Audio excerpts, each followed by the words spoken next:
इतने दिनों से देख रहे हो, कभी भी कुछ भी होता है तो तुम मुझसे एक ही चीज कहते हो कि माँ है, समझ जाएगी।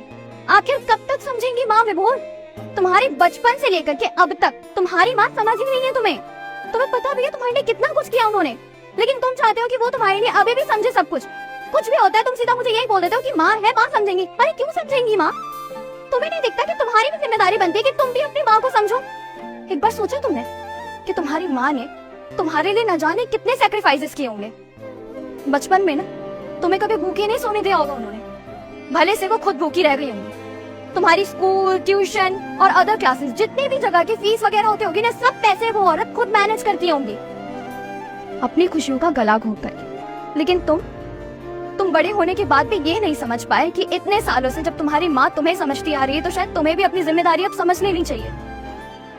माँ जी की जो उम्र है ना, इस उम्र में तो उनके बेटे को उनकी सेवा करनी चाहिए, लेकिन तुम तो उनसे अपनी सेवा करवाने में लगे हो। उनकी जरूरतें, उनकी सेवा, इन सब चीजों का तुम्हें कोई ख्याल ही नहीं है। अगर महादेव जी का मुकाबला स्पाइडरमैन से हो जाए तो महादेव जी को जिताने वाले वीडियो लाइक करके कमेंट में रेड हार्ट भेजो और स्पाइडरमैन के फैंस सब्सक्राइब करके ब्लू हार्ट भेजो। मुझे तो ये समझ नहीं आता कि माँ अपने बच्चों को हमेशा से समझती आई है, पता नहीं बच्चे कब समझेंगे अपनी माँ को।